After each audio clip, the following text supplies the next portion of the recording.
Hey my Reddit story lovers, welcome back to Bedtime Blocks. Tonight's story is one that's as chilling as it is unforgettable. A dive into secrets, shadows, and the kind of fear that lingers long after the lights go out.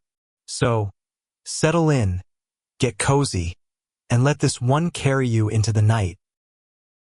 The first time I realized my roommate wasn't real was when I heard his toothbrush hit the sink and remembered I live alone. It was a small sound, plastic clacking porcelain, a bright, hollow ping that carried through the bathroom door, and it landed in my chest like a dropped marble in a bowl. I was in the hallway, still damp from the shower, steam ghosting the mirror. There was only one toothbrush in the cup. Mine. Blue handle with a frayed edge I keep forgetting to replace. But the sound had that unmistakable weight of another item.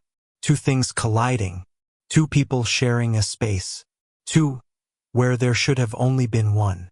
The apartment always smells faintly like dust and detergent.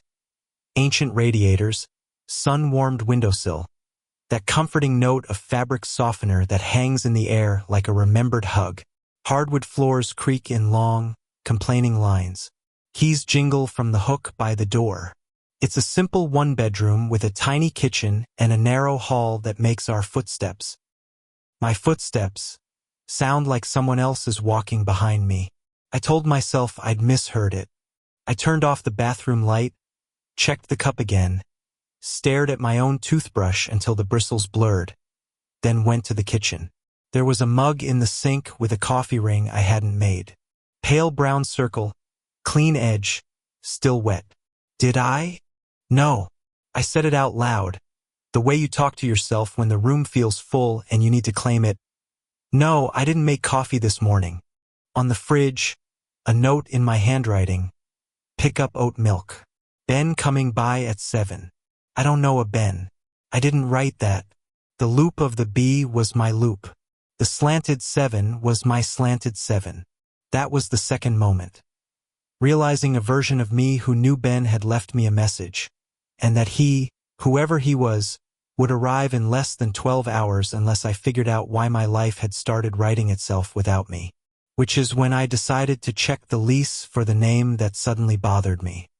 I dug the lease out of the drawer where I keep things I pretend are organized. Spare batteries, expired coupons, a little tin of screws. The paper smelled like paper always does when it's been trapped. Stale printer ink, faintly metallic, edges feathered from being handled. My name was there, crisp and official. And then under co-tenant, a second name I'd never noticed, Evan Winters. I read it once, then again, then pressed the page flat with my palm like I could iron the name away. I called my landlord. Hey, quick question. Did we ever add someone to my lease? I'm seeing another name. She sounded distracted. Typing. You're unit 3B, right? Yeah, that's you and Evan. You two split rent. I laughed because the only other option was panic. There is no Evan. It's just me. Pause. More typing. It shows 2 payments every month. Yours from your bank. His from, looks like a money order. Always on time. The hallway light flickered then, in that sickly way fluorescent bulbs do, and I felt the room tilt. Can you describe him? I asked. Just like, for my own sanity. I've never met him, she said, and I pictured her pushing her glasses up her nose, scanning a screen. But maintenance said he's quiet, keeps his room clean, leaves notes on the door when you're out. I turned toward my bedroom. The door was open. The bed was made the way I make it. Sheet tucked hospital tight, duvet smooth, pillow with the indent still shaped like my head from last night. I stepped inside. On my dresser, a folded scrap of paper. Back soon. Evan. The handwriting was mine again. Same tilt, same pressure, same way I cross my T. I brought it to my nose without thinking. It smelled like my hand soap. Hello, I said before I could stop myself. The word felt too loud. Something in the closet clicked, a tiny settling sound, the whisper of a coat hanger turning. I don't keep many clothes. The noise was out of proportion to the space. "I think there's been a mistake," I told the landlord, voice thin. "I need a copy of every payment record. And if maintenance saw him, I need dates." "Sure," she said, bored, as if I were asking about recycling. "I'll email what I've got." I hung up and stared at the closet, and the closet stared back with the quiet of a mouth that never opens. Which is when my phone buzzed with a message from an unknown number. "Running late. Ben asked if he can bring one more. Is that cool? And because I didn't know what else to do, I texted back, "Who are you bringing?" The reply came with the soft three-dot heartbeat that makes time stretch. "A friend from work. He's quiet. You'll like him. We'll be there at 7:30. The polite absurdity of it made me want to scream. I typed, "Then tell me something only I would know." No answer. The dots vanished like a held breath released. I shut the bedroom door and put a chair under the knob. It wasn't a rational move. Anyone real could push it in. But the scrape of wood on wood made me feel anchored. In the kitchen, the clock over the stove ticked too loudly, each second another thought. What if I've been sleepwalking? What if I've been writing to myself? What if Evan is just the version of me that looks normal when I'm not? I made coffee I didn't want just to occupy my hands. The kettle hissed, the mug warmed my palms. Bitter steam rose and wrapped my face. Outside, the city did normal city things. Voices on the sidewalk, a bus sighing at the corner, a dog collar chiming. Inside, the air grew denser, like the apartment was holding its breath with me. At 7:12, someone slid something under the door.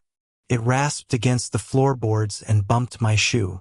I didn't move for a full minute, heart pounding in my throat, then crouched and picked it up. Another note. Same handwriting. "Don't freak out. He doesn't like that. We'll explain. Evan." I put my ear to the door. Nothing but the hallway's blank quiet. The elevator cables humming far away like a bow over strings. I dialed my best friend, Kara. "Stay on the line," I said. "If you hear me stop talking, call the police." "Is this a bit?" she asked. "Because I have a meeting. I have a roommate," I said, and my voice cracked. "And I think he's me." Silence and then, "Okay, put me on speaker. I'm not hanging up." At 7:29, a key turned in my lock from the outside. The deadbolt slid back with that soft metallic kiss that means someone belongs. The knob moved. The door opened into the dark hallway. A man's silhouette filled the frame, another shape behind him. I couldn't see faces, just outlines against the gray, the smell of cold air and wet wool slipping in around them. "Hey!" the first voice said, familiar in a way that made my spine shrink. "Sorry we're late." And then the lights flickered hard and held, and I saw exactly who I'd invited in. There's a special kind of terror reserved for recognizing your own face on someone else's skull. The man in the doorway wasn't a twin, exactly. He was me with a different week behind him. Hair slightly longer, a nick on the chin I didn't have, a button shirt I don't own but would have bought. Beside him stood a second man whose presence felt like a dial-down television. There, but oddly muted. The muted one was the first to move. He lifted a hand, palm out. "Ben," he said, voice pleasant and forgettable. "This is complicated." Kara's voice vibrated on speaker where I dropped my phone on the counter. "What's happening? Who is that?" "Evan," the other me said, and the name fit his mouth like he'd been wearing it in there all day. "Before you freak out." I freaked out. The chair wedged under the bedroom knob scraped as I backed into it. "Get out," I said. "This is my apartment." "It's ours," he corrected gently, like he was reminding a child that the sky is blue. His eyes were mine, but calmer, like he'd learned how to land a plane I was still crashing. "We've been time-sharing." Ben stepped in and closed the door with a soft click, bringing the wet wool smell with him. There's a landlord explanation, he said. And there's the truth. You can have either, but the truth is faster. Try me, I said, because whatever this was, I needed it to be made of words. Evan touched the note on the dresser back soon. Evan, and lined the corners with my compulsive neatness. You black out, he said. Not like fainting, like a room goes dim around the edges, and you keep moving, but something else steers. When you're dim, I'm bright. When I fade, you wake up with leftovers. He gestured at the shabby mug in the sink, the second coffee ring, the strange money orders on the ledger you didn't know you kept. We've been doing this for months. We leave each other notes. We don't make a mess. We don't bring people over after 10. Kara said my name like a lifeline. I'm still here. I clung to her voice. If he's me, ask him something only I would know.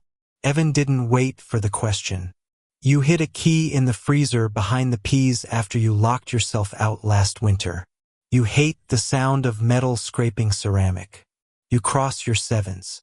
You count the tiles when you're anxious, 58 from door to window. I looked at the floor and hated him for being right. Why the lease? I asked. Why pay rent twice? Ben answered, patient. Paper makes people feel safe. 2 names means fewer questions when one person is erratic. I run interference with the building. Maintenance has instructions. If they see you, they didn't. Explain the toothbrush, I said, because petty details were easier than the ocean rising behind them. Evan smiled, my lopsided smile. I forget to put it back sometimes. Then softer. There's one thing we never did. We never opened the door together. Until now. The light over the stove hummed with a high, nervous pitch. Outside, the hallway exhaled. So why now? I asked. Because it's changing, he said. And because the third roommate is tired of waiting. The phrase third roommate landed like cold water spilled under my shirt. Instinct made me glance down the hall toward the closet that clicks when no one's touching it. You said it like it's a person. Evan shook his head. Not the way we are. More pressure than shape. He hates when you freak out because it dilates the room, and he has to push harder to fit. That's why I leave notes. Don't freak out. Be calm. It keeps the walls where they're supposed to be. Ben set a thin folder on the table. Inside, photocopies of money orders, a typed list of dates, and a grainy maintenance log. The entries were short, clinical. April 12th. Tenant present. Quiet. May 3rd.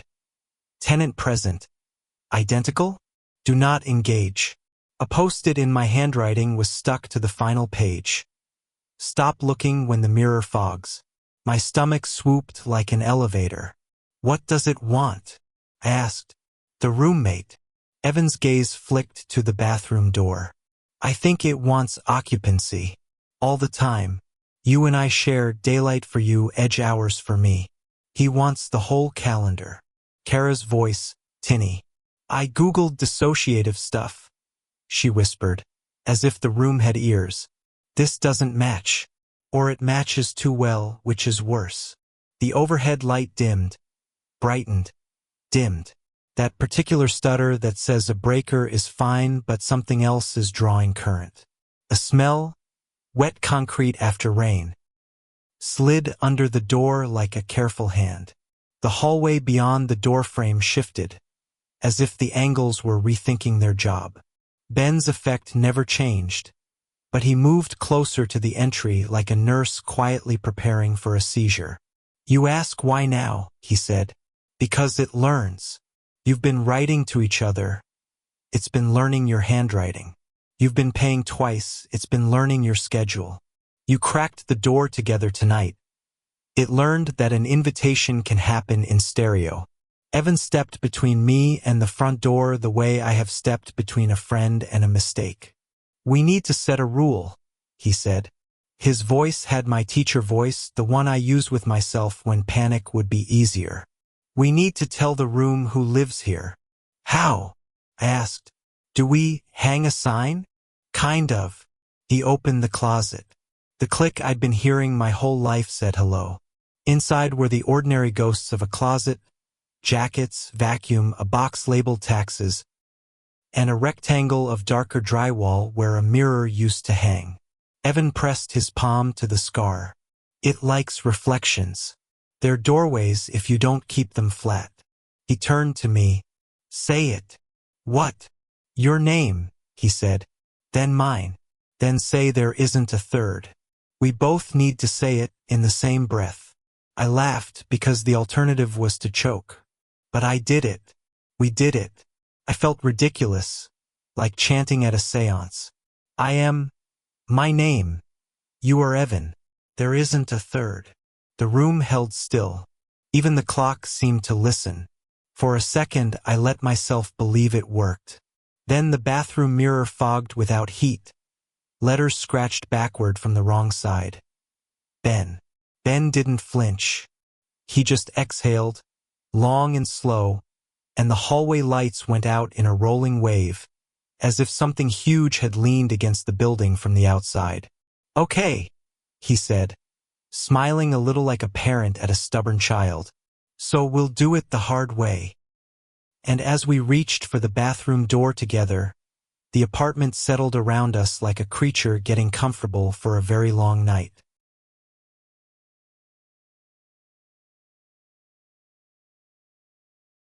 The first photo was of me sleeping, and that would have been creepy enough on its own. But what made my stomach drop was the angle, taken from the ceiling over my bed, as if the camera were hanging in the air. My phone buzzed at 2:11 a.m. with a message from an unknown number and a simple caption. Cute. I blinked into the blue light, thumb clumsy, and saw myself with my mouth slightly open. Sheet kicked down to my waist. A curl of hair stuck to my cheek with sweat. The glow from the bedside lamp I always forget to switch off made my skin look waxy. Too still. I didn't take that picture. Couldn't have. My apartment is old and smells like last night's cooking even after I open the windows. Garlic, charred onion, a trace of dish soap. There's a line of photographs on the wall above my desk. My mom at the beach, my dog as a puppy, my ex and me at a wedding I don't talk about anymore. Those photos are safe. They belong to the past I agreed to keep. This one on my phone belonged to a version of the present that was already over by the time I saw it. I sat up so fast the bed frame groaned. The room was exactly as I left it. Ceiling fan wobbling, laundry chair admitting its sins, blinds tilted just enough to show a slice of the orange streetlight outside. I scanned the ceiling. No cameras. No hooks. No cracks big enough to hide anything. My heart was going so hard I could feel it in my gums. Another buzz. Another photo. Me on the couch. Face lit by the TV I wasn't watching. Hand halfway to a bowl of chips. The date stamp said last Tuesday. The angle was from the hallway, low like a head peeking around the corner. The caption, "Missed this one." The tone made me feel both chosen and hunted, as if whoever was sending these had curated me. I typed, "Who is this?" And after a second, "Why do you have photos of me?" The dots bubbled, stopped, bubbled again. Then you took them.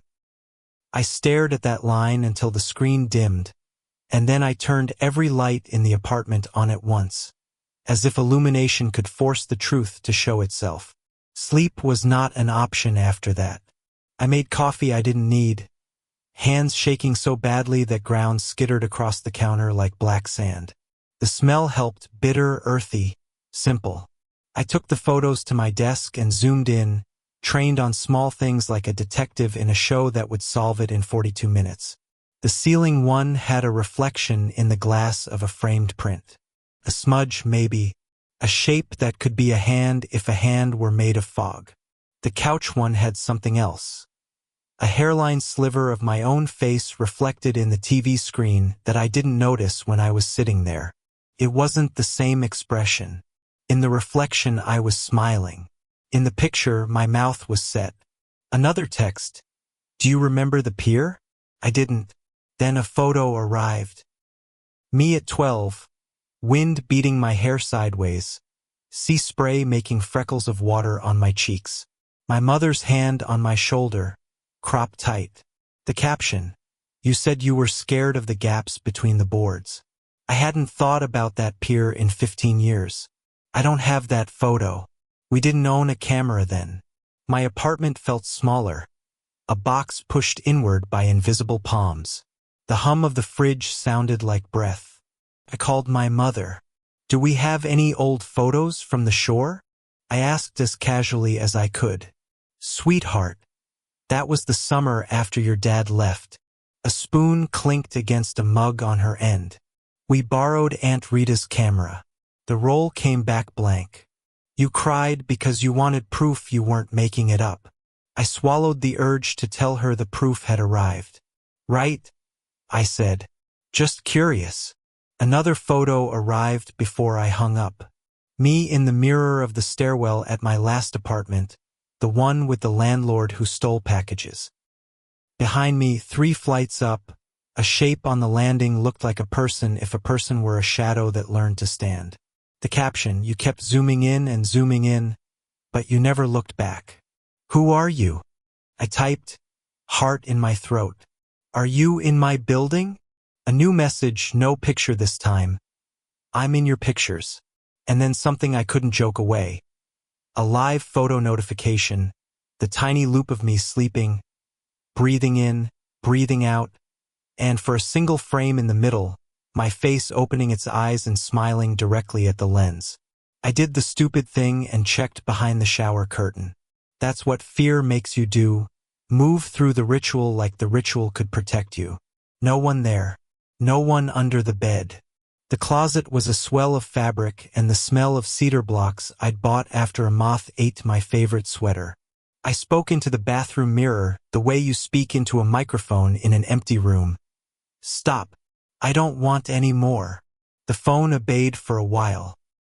I put it face down and tried to breathe past the stutter in my chest. A car alarm coughed and died outside.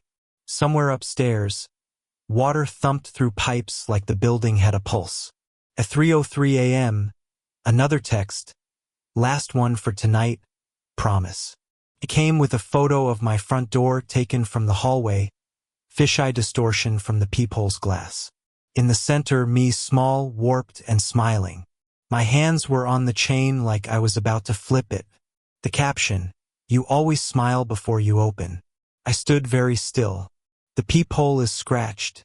It makes everything look underwater. I moved to the door and put my eye to it, expecting a face.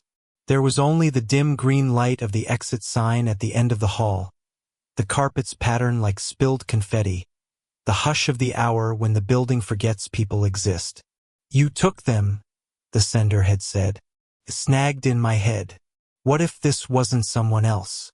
What if this was a seam in the days I'd walked through without looking? Moments I'd tilted toward and away from myself. Time folded and I was the crease. I scrolled back through my camera roll, looking for gaps. There were dozens. Hours at a time blurred into a handful of pictures that didn't add up to a life. In the Notes app, a draft I didn't remember writing. If you can see me, please answer. If you can see me, tell me what I look like when I'm not pretending. I typed to the number, I'm sorry. If this is me, if this is something wrong with me, please stop. Please. 3 dots. Then, tomorrow, 8 p.m., your stairwell. Bring a mirror. You'll understand. I stared at that message until dawn paled the windows, my reflection slowly appearing in the glass like a person walking out of fog. The stairwell is a throat. At 8 p.m., mine felt like it was swallowing me. I held a mirror from the thrift store, oval, foxed at the edges, the kind you'd expect to show a Victorian behind you if you stared too long. The building smelled like wet stone and old lunches. Lights hummed like tired bees. I stood on the landing between 2 and 3 and waited to meet my photographer. Bring a mirror, the text had said. You'll understand. I tried to hold it like a shield without looking like I was holding it like a shield. Footsteps whispered up from below, one flight down, then paused. A shape turned the corner and became a person who might have been me from far away. My height, my coat, my nervous habit of rubbing the seam of my pocket with a thumb. "Hi," the person said. The voice was mine, pitched softer, like speaking through velvet. No phone in their hand. No cámara. Their face in the stairwell light was pale and slightly overexposed, features washed toward the edges. "You brought it." I lifted the mirror. Our reflections met. Mine was ordinary. Tired eyes, a check I forgot to deposit folded in my coat pocket, while theirs was too crisp, like a still from a paused video. They didn't cast a shadow on the wall, but in the mirror they did, and it moved a frame late. "You've been sending me," I began. "Reminders," they said. Their mouth realigned with the word a fraction after the sound reached me. "You don't keep good ones. You blur. You throw away what proves you were here. I thought you were stalking me." Came out harsh, defensive, because the alternative was to confess it had felt like care. "Maybe," they said, as if the morality of it bored them. "We're stuck in the same camera. I can only step out where there's an image to hold me. A reflective surface with a history. Glass remembers. Polished metal remembers. Screens remember best. You live so fast you don't leave me anything to live in." The stairwell's echo made our voices sound multiplied. "Who are you?" I asked because I needed a noun. They tilted their head, and in the mirror the tilt overshot and corrected, as if gravity were glitching. "The part that keeps the negatives," they said simply. "Every picture used to have one. Now you delete and call it healing." I wanted to reject that.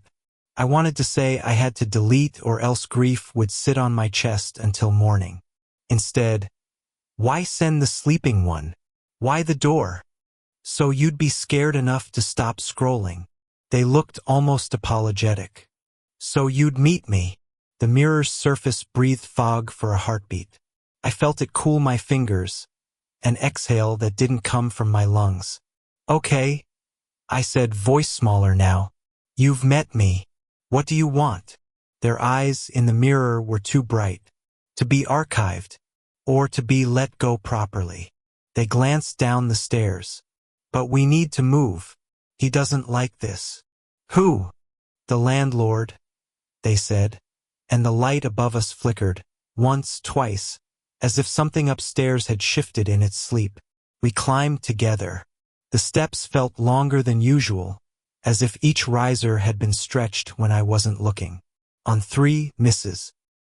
Sutter's door was ajar. The chain still latched, a bowl of water placed just inside like she was expecting a ghost cat. My companion, my negative, didn't look at it. They kept their eyes on the mirror, where the stairwell repeated into itself like a deck of cards fanned perfectly. "You said archived." I pushed, needing the shape of a task. "How?" "Contain me. Name me.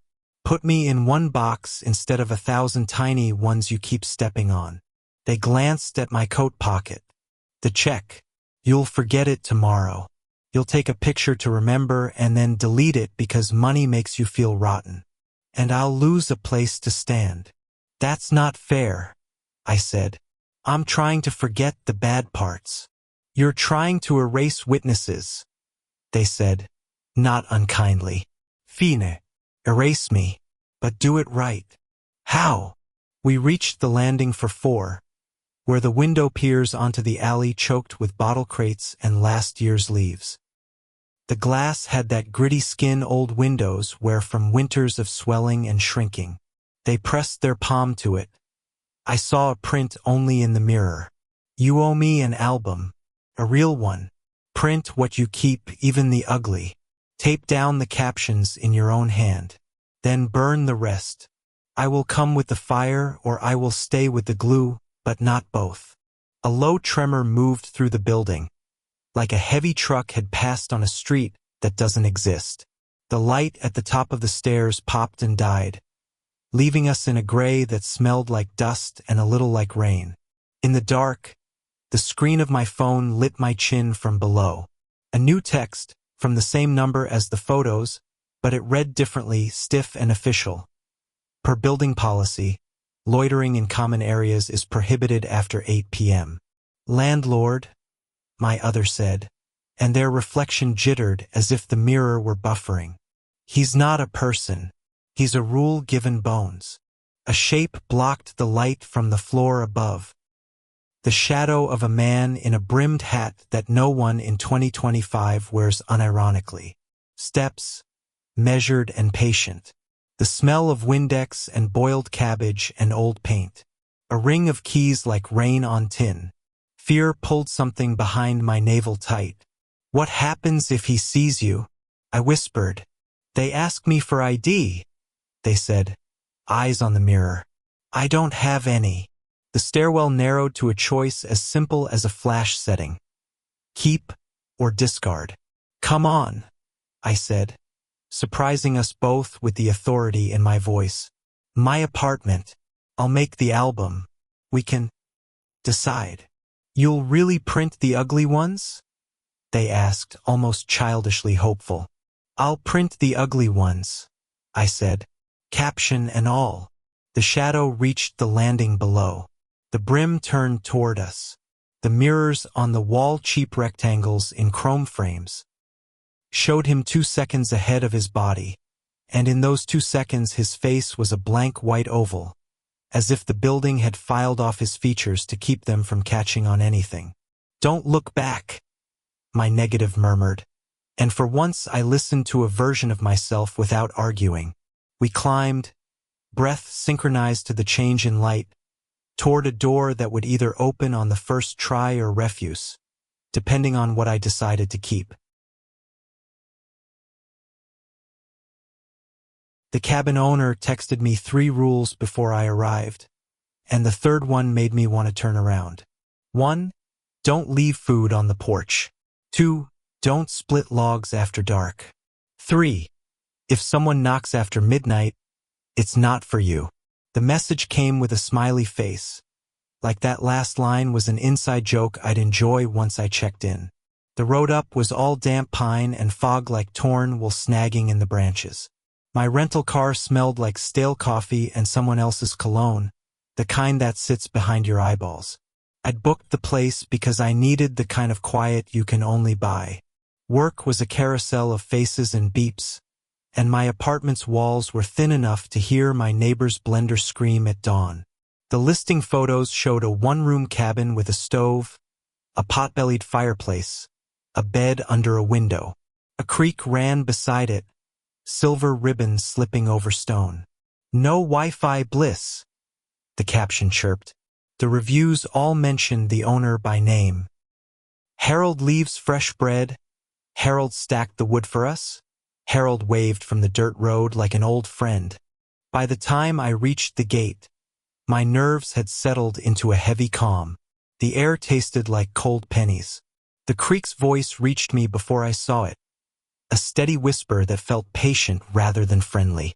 The cabin was exactly like the photos, and in the window a blue ceramic bird sat on the sill as if it had been placed there to prove everything was fine.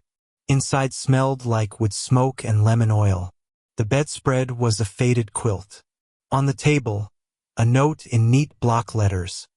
Bread in the tin. Wood stacked. Creek is high. Don't feed it. Ash. I ran my finger over the groove the pen left, thinking of the rules. The words "don't feed it" twitched a little in my head, like a fish under the surface. At dusk, rain started, light at first, then steady. I lit the fire, listened to the wood pop, let my bones unclench. And it was almost cozy enough to forget the clock creeping toward midnight when the first knock sounded. 3 soft taps, polite, like a neighbor who knows the shape of your evening. I froze with the mug halfway to my mouth. The temperature in the room didn't change, but my skin did. The kind of prickling you get when you realize you've been watched for longer than you know. I put the mug down and checked the time on my phone. 12:07. It's not for you, Harold had written. I waited, shallow breaths. Index finger pressed absent-mindedly against the rough seam in the mug's handle like a talisman. The knocks came again. Not urgent, just expectant. Rain stitched the roof, and the creak had taken on a different tone, louder, with a thin edge like glass touched by a wet finger. I moved to the door and hesitated. There was no peephole. The window beside the bed gave a sideways view of the porch. Empty except for a dark shape by the rail that might have been a wet jacket or the idea of a person who'd forgotten how to stand. Hello! The word left my mouth and felt like it had no owner. The knock stopped. In their place came a sound I didn't have for my city life. Soaking wood shifting under weight. The porch boards learned something about what stood on them and told me in their own language. My throat was dry. Harold said not to open after midnight, I said to the empty room, trying to tether myself to a rule the way you tie a rope around your waist before you cross a river. It helped that I used his name. It made him feel like a person I could blame if I had to. Another sound, lower now, like someone moving a sack along the porch. Then the softest scrape against the threshold, almost affectionate. I pictured bread placed gently at my door, some rural kindness I was too city to understand. The doorknob was cool under my palm. Rain hissed on the trees. The creek said something that could have been my name if water could shape itself into syllables. The knocks didn't come back. Instead, from the dark beyond the porch, a voice. Harold! Not a question so much as a memory trying to stand up. It was the kind of voice you hear in a dream right before you wake. And for a second it made me want to open purely out of pity. I didn't. I went to the table and wrote, in my own pencil, in my own hand, a new rule to live through the night. Don't answer the voice that knows the right name. Which is when my phone buzzed with a notification I didn't expect to get here at all. No service bars. No Wi-Fi. But there it was. A news alert my phone must have cached hours ago, and decided to cough up now that I wanted distraction. Local cabin owner found dead. It said. The thumbnail photo was small, but even at that size Harold looked like someone you trust to tell you where the trail picks back up after the stream. The timestamp on the article was from 2 days ago. I don't know if you've ever felt the floor tilt without moving. It was like that. The room shifted around me, everything the same shape but still somehow wrong. I tapped the article with a finger that didn't feel like mine. The text loaded slowly, as if the phone were walking uphill through snow. Beloved local Harold Benton, 72, was discovered. The rest blurred because my pulse was in my eyes. The last paragraph mentioned arrangements at the old church by the mill. The porch creaked. Harold, the voice said again, softer, with a thread of water in it now. I set the phone down carefully, as if it were full of mercury. If Harold was dead, who stacked the wood? Who left the bread? Who texted me 3 rules and drew a smiley face? Rain started to harden into sleet, small glass beads hitting the steps in a sound that felt like a countdown. I pressed my ear to the window. If someone had been out there for 12 minutes, they'd be shivering. I touched the lock, then withdrew my hand like I'd found a stove still hot. Something moved at the edge of the porch's weak light, low and wrong. Not a person. Not an animal I knew. It made a sound like a grocery bag caught in a hedge, and then, horribly, a wet gurgle that could have been a word if a throat had remembered it once. The smell reached me after river rot, pennies, something sweet gone sour. Not for you, I whispered to myself, to the room, to Harold's note. The fire cracked sharply, as if agreeing. The creek was up, voice higher, impatient. Don't feed it, the note had said. I thought of all the reviews that mentioned bread. How a habit could be a ritual, and a ritual could be a pact you didn't know you were keeping. The thing on the porch dragged itself closer to the door and stopped. The silence that followed wasn't empty. It was the heaviness of appetite. And just as the clock clicked to 12:29, Something small slid through the crack beneath the door and tapped my bare foot. Something round and cold and wrapped in damp paper with a neat block letter H on it. The thing against my foot was a coin wrapped in wax paper. The paper was damp and smelled like creek water and the inside of an old lunchbox. I peeled it back with the stupid care you give small, cursed gifts. Inside was a wheat penny worn thin enough to show a ghost of the year 1943, and an impression where someone had punched a hole clean through near the rim. A charm, then. Or a toll. Not for you, I told the empty room again, but the penny warmed in my palm as if my skin had completed a circuit. On the table, Harold's note sat like a friendly lie. Don't feed it. The loaf he'd promised, if he had, was in the tin, cloth folded over it the way my grandmother used to tuck in the last of the heat. I lifted the cloth.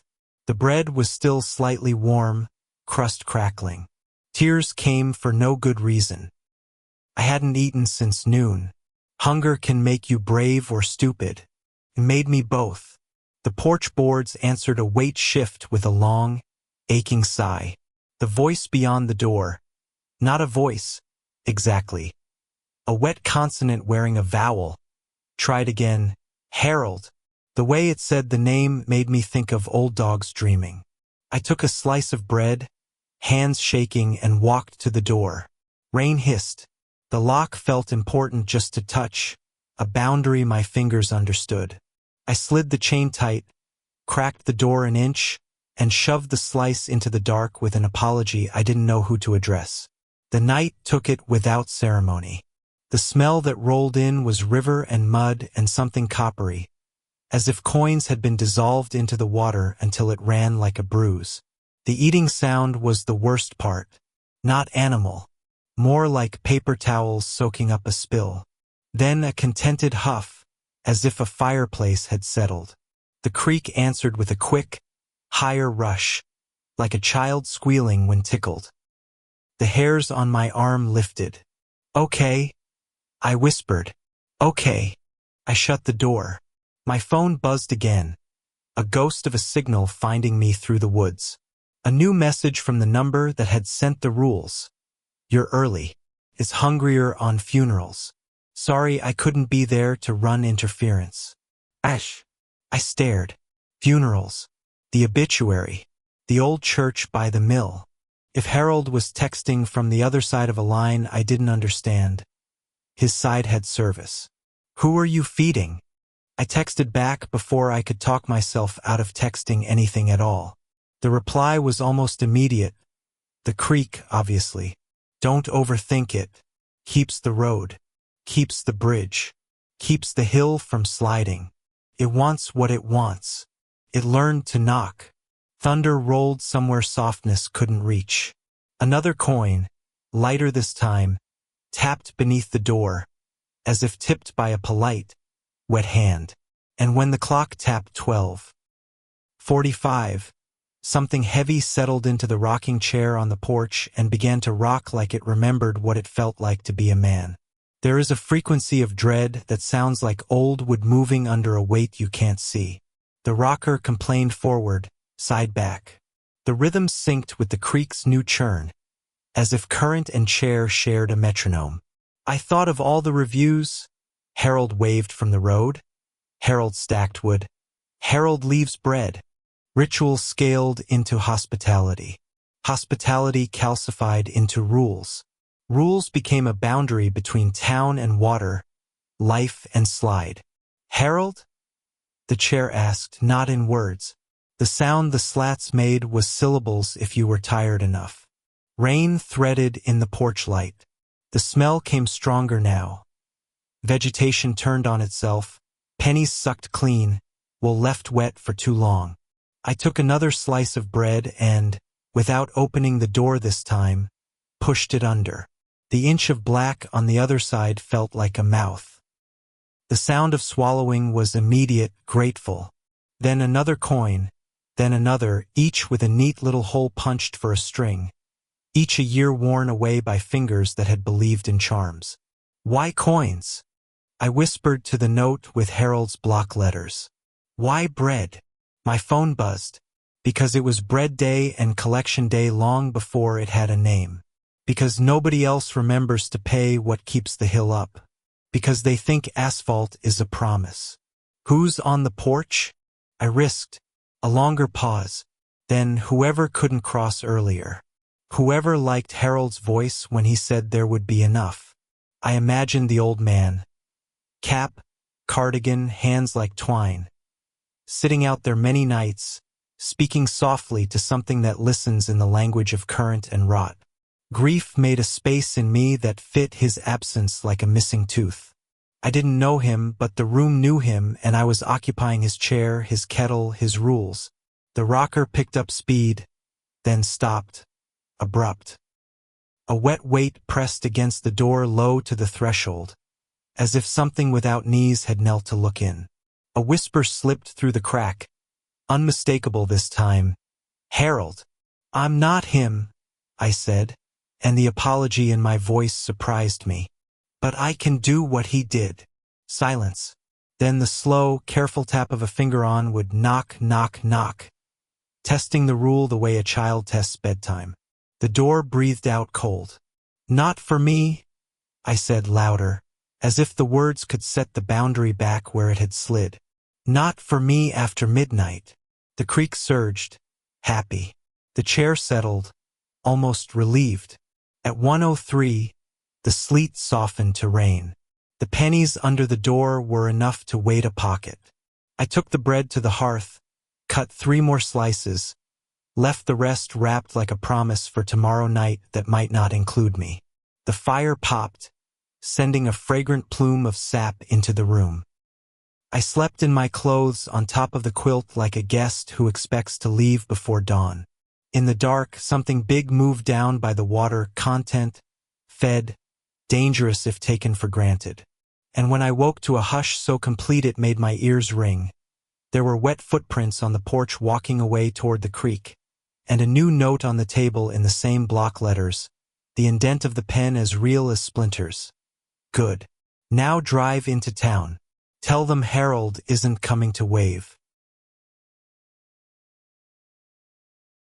I was 5 miles from my hometown when my GPS forgot it existed. The little blue arrow floated over a beige expanse that should have been streets and yards and the discount pharmacy that still sells lipstick from 2009. "Recalculating," the voice said, cheerful and lost, and then the screen went gray with a shrug. No data. The highway shoulder smelled like hot weeds and old rubber. Heat shimmered above the asphalt like a city hallucinating its own ghost. I hadn't been back in years. There are reasons we leave the places that made us. Some are complicated and some are as simple as the way a name tastes in your mouth when you say it out loud. I told myself I was going because my mother's last text had been a rare request. "Can you come help with the attic?" But if I'm honest, the pull felt older.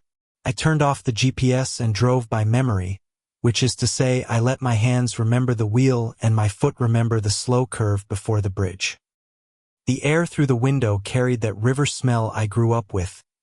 Mud and warm algae, fish scales, the sharp metallic edge of summer storms that never arrive on time. Dragonflies stitched the space over the ditches.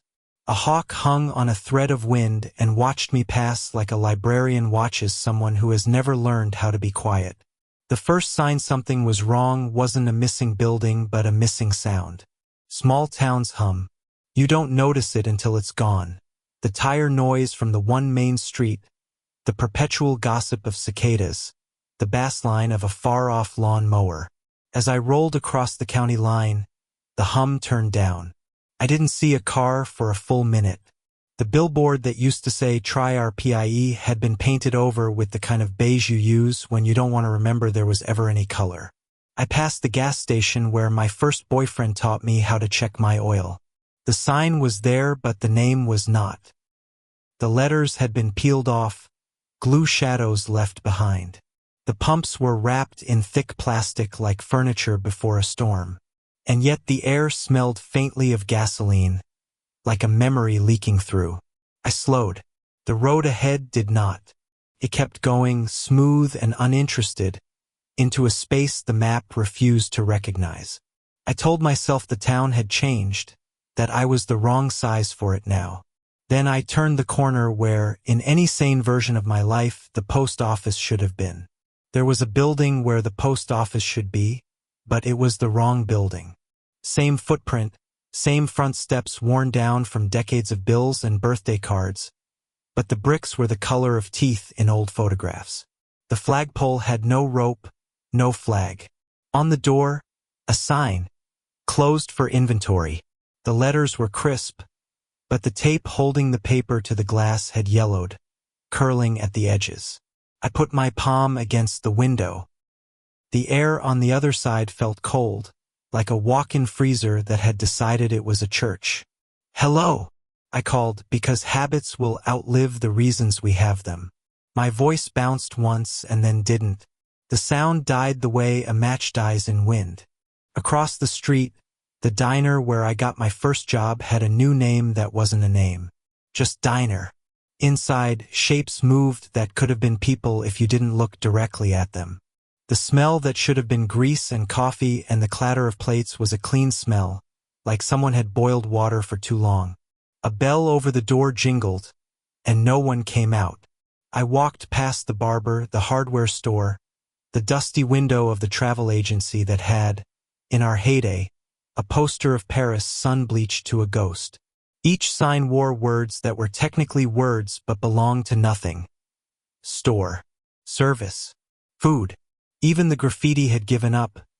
Blank gray paint swabbed over where lewd drawings used to bloom like invasive vines. I called my mother. The call rang once and cut off. A text arrived instead. "Are you close? You know how the roads get." The message was green bubble, not blue, like it came from somewhere that didn't believe in the same rules. I texted back, "Where's everyone?" The dots appeared, wavered, disappeared. Then, "Don't stop moving." The thing about an erased place is that it doesn't vanish all at once. It thins. It forgets its adjectives first. The White House becomes a house, then a building, then a shape, then a patch of air that makes your brain blink. I kept walking because to stop felt like stepping into a story that didn't want witnesses. At the end of Maine, where the church should have put its steeple against the sky like a needle, there was only sky. Unpunctuated. The bells rang, though clear, bright, the exact notes my bones knew. I looked up and saw nothing, which is when I realized the shadow I was casting didn't belong to me. At noon the sun sits directly over that street, and shadows should huddle at people's feet like loyal dogs. Mine was longer than it should have been, stretching behind me as if the light were coming from a place I couldn't turn to face. I lifted my hand and watched the shadow hand do the same a beat late, like a person who's seen the trick before but still wants to be precise. A wind came from nowhere and smelled like my high school gym. Rubber, sweat, the ghost of disinfectant. And for a second I was 17 again, hiding in the bleachers from a coach who said my name wrong. "Mom!" I tried again. This time the call connected, sound thin and glitching. "I'm here. Where are you?" "In the attic," she said, the words arriving with little skips. I pictured the pull-down ladder, the dry, papery smell of insulation, boxes labeled with a black marker that had been resurrected from the junk drawer 100 times. "Hurry. It's worse." "What's worse?" "The forgetting." I could hear her breathe. "Bring the box."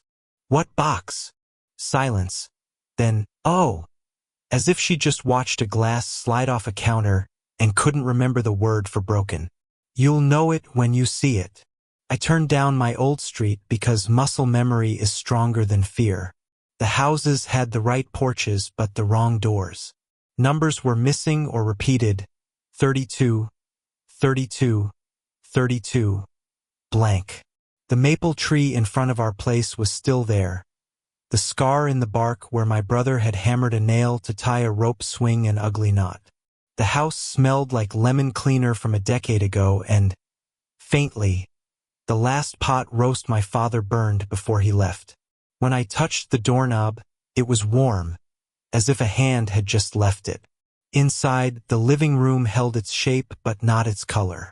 Everything bleached a little, like the sun had come indoors. Family photos on the wall had faces, but if I tried to count the eyes, I lost the number after 3. The TV reflected a window that wasn't there. I moved down the hall. The carpet felt thinner than I remembered, the padding gone to memory. The attic ladder handle was right where it always was, a loop of string that tickled your wrist if you brushed under it. I pulled. The ladder came down with a puff of dust that smelled like old paper and summer storms. And halfway up, in the half-light, sat a box I recognized in the way you recognize your own handwriting from across a room. A cardboard carton with a strip of blue tape, my name on it in the slanted letters of my mother's late-night lists. Which is when I heard the front door open downstairs and someone with my voice say, "Hey, Mom, it's me." 2 versions of my name in one house is one too many. The front door closed with my voice, a perfectly flawed copy. "Hey, Mom, it's me," the other said, tone easy, like when I'd arrive for holidays and pretend we weren't counting hours. The attic ladder shivered under my hands. The box with the blue tape and my name felt warm through the cardboard like bread. I pulled it toward me and backed up a step, heart moving fast enough to blur rhythm. "Up here," my mother called, and something about the way the words bent around the staircase suggested she was answering both of us. I looked down. In the hall mirror, the hollow one that used to live over the mantel and made everyone look 5% kinder, my reflection stood on the 3rd step. The reflection of the other me stood on the floor. But when I blinked, the position swapped, which is the kind of thing a brain says no thank you to before it files for denial. "Don't stop moving," Mom had texted. I climbed the last few rungs into air that held heat like breath. The attic smelled the way forgotten things do. Dry paper, mouse, cedar that has given up arguing with time. Light from the single window had dust in it you could count. My mother crouched by a stack of boxes wearing her old cardigan, the one with elbow patches that got shinier with each year. She looked thinner, edges sharpened like a photograph that's been scanned too high. "You took your time," she said, and then her eyes flicked to the box with my name, and she smiled in a way that made me sick for a second. "You found it." "Found what?" "Anchors," she said simply. "Before your father left, he said this town was a map waiting to be erased. Your grandfather laughed. He knew you have to pin paper to wood so it doesn't curl when the weather changes." I set the box between us. Inside, the stuff of a self, yearbooks with spines half gone, Polaroids with thumbprints at the edges, church bulletins folded around names, a gas bill with our old surname misspelled, my 5th grade report on estuaries with a gold star and voice in red. Each piece smelled slightly different. Dust, mildew, the lemon oil she'd used to wipe frames before holidays, the glue breath of old magazines. Footsteps came up the hall below, a familiar cadence that wasn't mine and was, "Mom!" The other me called, closer. "Where's the ladder?"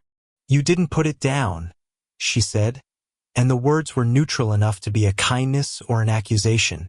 She touched the Polaroids like rosary beads. "This town isn't gone," she whispered. "It's just lost its nouns. That's all names are. Nouns with affection." The attic window went a shade dimmer, as if a cloud had chosen to sit on our roof. "What happens if we don't fix it?" I asked. "You'll look down and see fewer fingers," she said matter-of-factly, like telling me where she keeps the sugar. "You'll try to call me and forget the number halfway through dialing. Main Street will be a road and then a line and then nothing. There will be no post office because there will be no post. And him." I nodded toward the ladder's hole, where a shadow, my height, waited with patient malice. "He's the simpler story that comes to eat the complicated one," she said. "People like simple when they're tired. What do we do?" She handed me a marker. The smell of it, alcohol, childhood, hit like a memory of posters for school play night. We label, she said. We stick the town to itself until it remembers. We worked fast because the kind of forgetting we were fighting loves a pause. Mom passed me photos and papers and objects. I wrote in thick, committed letters that felt like hammer blows. Front porch where the wood had a whirl that looked like an eye. Kitchen table even though it had been sold in a yard sale. We taped the word to a photo and put the photo on the current table like a prosthetic. Gail's diner over a napkin with the original name. Gail had a name once. Not just diner. The pen squeaked on glossy paper. The sound was as satisfying as cutting rope. Downstairs, the other me opened cabinets as if looking for proof I had replaced him. Drawers rasped. The mirror in the hallway coughed a reflection that wasn't ours and then cleared its throat like a man being told to behave. This is ridiculous, I said, half laughing. Because if I didn't keep the tone human, I would start screaming. We're writing the town back on. That's what words are for, Mom said. We keep thinking they're for arguing. I found a Polaroid of the post office steps with me on them, gap-toothed, holding a crumpled letter to Santa 3 months too late. I wrote post office and taped it to the photo. The marker bled a little where the emulsion had cracked. My hand shook. The letters doubled for a second like heat over asphalt. The attic shifted. Not a noise, but a feeling like a boat taking a wave right. The air tasted briefly of brass bells. And in the distance, the church that wasn't there rang 2 clean notes. My shadow, which had been misbehaving all day, tucked itself back under me like it had been told my name for the first time. A voice floated up the ladder. Mine wrong. Mom, I can't find the... He stopped. His next line came easy and cold. I never liked this house. It was a mistake to come back. In the window glass, his reflection walked down the hall toward the mirror. In the mirror, for a heartbeat, his face was blurry like a censored mugshot. The marker squeaked. Living room. Mom's room. The window with the draft. Each label left a little more ink on the page and a little less fog in the corners of my head. How many labels do we need? I asked, breathless. Enough, she said, and smiled that tired mother smile that says the number will always be 1 more. She taped a faded flyer. Fall Festival, Pie Contest, and wrote FAIRGROUNDIS under it in stubborn capitals. Stories forget because people are busy. We're busy, but the town holds the weight if we give it nouns. A step sounded on the ladder, then another. The box of anchors felt lighter, or maybe my arms were just shaking. I looked at my mother, at her fine, fierce face, at the cardigan that had kept me warm through flu seasons and breakups and winters when the power bill won. If he gets up here, he won't like the words, she said, and her voice was suddenly the same as when I was 7 and afraid of sleep. Keep writing. Say things like you mean them. So I did. I said my street out loud. I said my father's name even though it burned. I said my own in a voice that didn't wobble. The ladder creaked under a weight that wanted the simplest possible ending. And as the other me reached the attic hatch, the bell I couldn't see rang a 3rd time, and every labeled thing hummed like a string on a tuned guitar, and for a second the town remembered us right back. And that's where we'll leave it for tonight, my Reddit story lovers. Thanks for staying with me right until the end. I hope this one kept you hooked and maybe left a little chill lingering in the dark. If you enjoyed it, don't forget to like the video, subscribe to Bedtime Blocks, and drop a comment about what kind of story you'd like to hear next. Until then, rest easy, dream deep, and I'll see you in the next one.